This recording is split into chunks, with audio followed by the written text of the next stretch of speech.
Good morning, good afternoon, good evening, family. Welcome to the Mental House with me, your host, Khadijah. It is real early where I'm at, and I just had to get up and take the dog out like I usually do.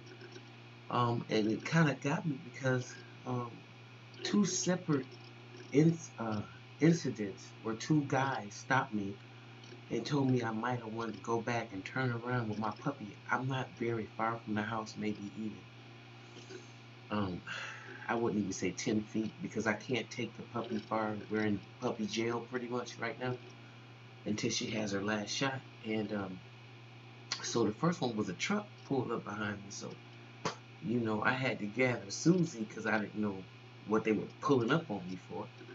So when they pulled up on me, he said, hey, you might want to take a second thought about taking your puppy around out there because I just saw a big red-tailed fox. That's what he said. And I'm like, huh? And he said, yeah, because usually they're on the northwest side. And so I'm like, oh, okay. So by that time, there was another gentleman coming down the street. And the guys in the truck had pulled off because they pulled over just to tell me that. And there's another gentleman coming down the street.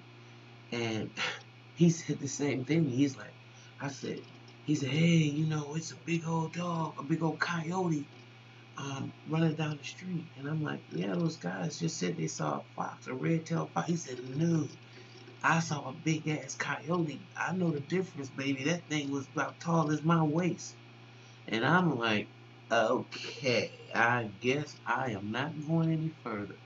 So me and Pepper, we came back in, and she did get a chance to pee, but she didn't get a chance to do nothing else because I'd rather just clean it up than to be out there trying to fight some kind of coyote or whatever the hell it is, and for them to pick up my baby. Well, she weighs 40 pounds, but she's only 12 weeks, so I don't want nobody to scoop up my baby and take her away. So with that being said, she's here, and we didn't go any further. But I just wanted to start off with just like craziness. What a morning. But good afternoon, good evening, good morning. Whatever the side of the diaspora that you're on, family, let me welcome you. Welcome you to the Mental House. I'm trying to crank out these videos. I'm your host. You already know.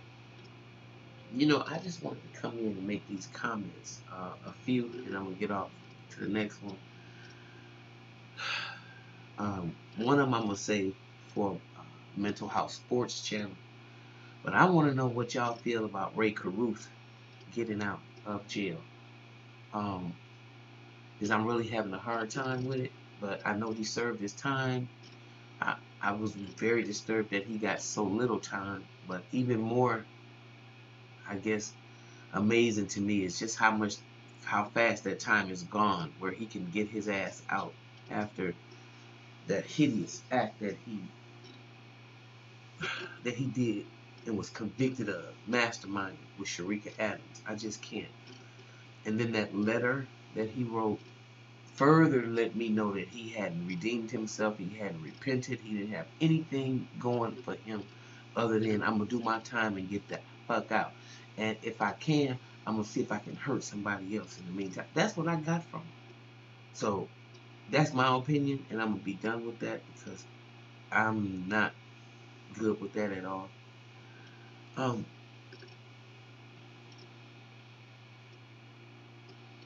This school right down the street from me. It looks like Shorewood High School. Anyway, with that being said, the two things I really wanted to talk about was what's really pathetic about America and what's really pathetic about the disease of racism. Just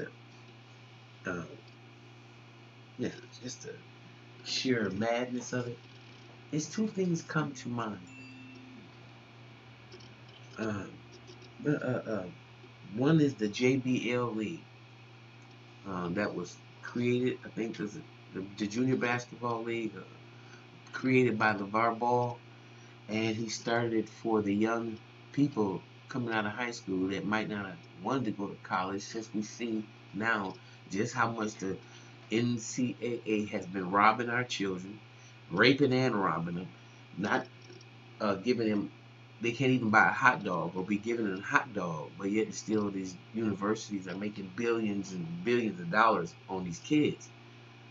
And they've been doing it for such a long time, and now we find out all the stuff that has come out with the NCAA, and it's just pathetic. But people laughed at my man, and this is what I mean by racism that you can't see. This is the other side of it. Forget the personal black and white of it. Look at the structural foundation of it. This is why I said this system can do nothing but be burnt down and start it over again. And if you're not willing to do that, then there's really nothing that can happen in a system like this of madness, where you've created an illusion that some people are better than the others. The shit is fueled, the capitalism is fueled on black and brown bodies, rich and poor. Now it's class. It's a class in the state along with the race. Because how can you explain all the media being used to discredit LeVar Ball and talk about how much of an idiot he is as a black man because he wanted to start a league for kids in high school? See, he was doing such a disservice to the internet, and so did a couple of black analysts, like even the ones I respect, like Sterling Sharp, and a couple of them. They had negative things to say about that, and I didn't like that, because what happens is it's coons like, oh, well, it's individuals like that. I'm sorry for using that word. It's individuals like that. It's like we can never get out of the condition, because we can't think for the betterment of our own. We can't. We've been bred to not think group, even when our lives depend on it. See, sometimes groupthink is perfect because, of course, the dominant society uses it, but it's impossible to do it when you've had a legacy of slavery the way we have, because we don't even know how to leverage where our power is, which is in sports and entertainment. We don't even know how to leverage it. All we've done is allowed it to be raped and manipulated by people who have left us broke, empty, disillusioned, and raped, pretty much. But unfortunately, I see, and I want to congratulate the NBA for making an opportunity for young people, the ones that are not going to go to college, because there's a whole lot of them out there. They're not college material, and not only that, they don't want to be raped by the NCAA. So I admire them. However, just like any other idea that has come from a black man, it is now being hijacked by the dominant society. And I'm hoping that there's a way that LeVar can still, I don't know if he's going to compete with this league. I don't know if he should sue this Silverman, or if they're going to give him a cut in order to let his JBL league go. The point of the matter I'm trying to make is this was LeVar Ball's brainchild. Now you hear Adam Silver talking about this is what the NBA is going to do for young players. And I just have a problem with that, because it's just like everything else that the black man creates, it gets hijacked.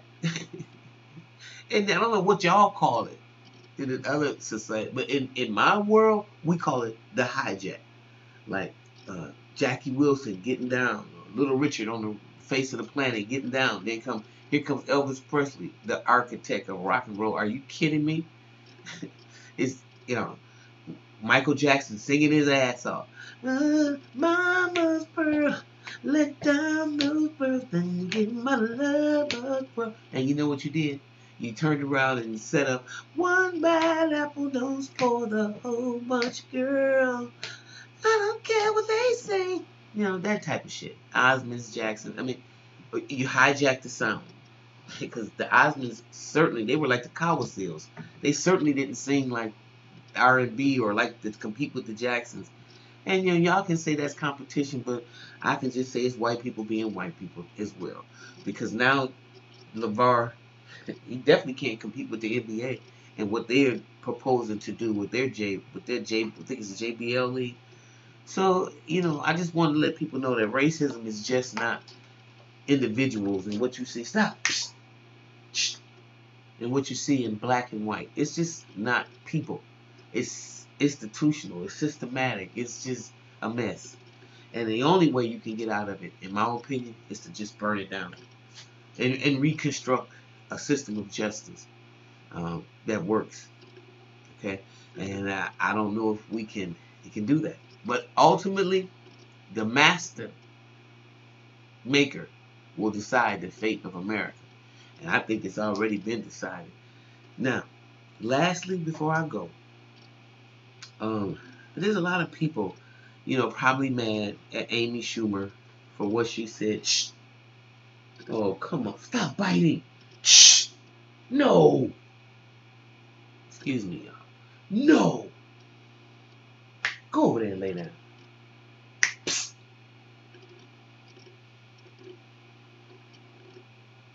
Shh.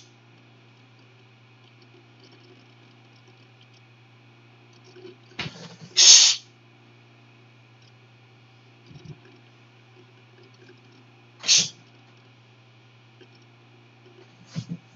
No. She's real stubborn.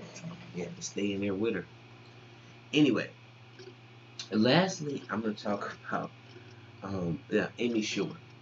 A lot of people think that it's disingenuous for anybody of Caucasian descent to speak on anything that has to do with the NFL and Colin Kaepernick. And if they do, they take backlash as well. So Amy Schumer made a comment speaking out on NFL to all the white players. She was saying how strong it would look if the white players stood with the black players, knowing that the premise is really about black men being murdered and the injustice that's portrayed, and that because these are your teammates, the way I gather it is that it would be more stronger if you all decided to stand with your brother, because it has nothing to do with the flag. And anybody with any common sense knows that the reason that players are kneeling has nothing to do with the armed services. That's just something that Donald Trump trumped up in his orange crazy mind, for he knows how dumb the masses of people are, and he knew that would shake their cage. So he appealed to their ignorance and their foolishness and told them that it's about the armed forces, which is so freaking crazy, because there's people that are kneeling that used to be in service. So anyway, especially when you see the armed services, I saw the Army team, I believe it was, and they were kneel. They took a knee. So it's beyond that. But again, America wants to be seen through blinders, and they want to keep projecting this narcissistic type of behavior, and that you have to go along with it, because to turn against it is to have the wrath of America put down on you for speaking the truth, which is like any narcissist. Once you pull the cover off of them, you can pretty much rest assured that he's going to unleash hell upon you. He's going to do a smear campaign against you that is so diabolical that it's a wonder that you can still hold your head up and walk outside after they finish. And then you never know how deep the trail goes for the minds that they poison against you. So just as you see it in your personal life when you're dealing with the narcissist, the media is the arm of the narcissistic system that perpetuates evilness. It won't ever tell the same side, because it's ran by certain people that want to keep this idea of racism perpetuated. Some narratives even falsely. Some narratives even overkilly, but they want to keep fueling the black and white, black and white, black and white, but they don't really want to get to the gist of the problem. Okay, so we know what the media's job is, and it's to keep spitting propaganda. And for people that know how to think, in fact, they're an enemy to the media. Media can only work for those who are ignorant and don't want to use their own ability to research anything. Okay? So what you have is now with this Amy Schumer situation, you have white people that are probably mad because they think that she's speaking out and she should shut her mouth because it's about patriotism. And black people, we crazy enough to think that no one that's white can actually say anything against white supremacy unless they black. And to me, that is so sick. Because if you feel like you can live in a world without allies, that's a certain kind of isolation that really is unnecessary. And especially since the society has evolved, it'd be different if everybody was still black. All you had to do was deal with black people. But the society has evolved, and people have moved further and further and further away, and people have got different complexes and different complexions and different cultures, and which has produced, different races or whatever. Now you have to learn how to deal with all of these people. And you need to form allies with all of these people who basically are a derivative of you. Okay? So if you haven't gone that far in your evolution, then you won't be able to see that. But if you have, then you know that no man is an island, and you're going to have some allies.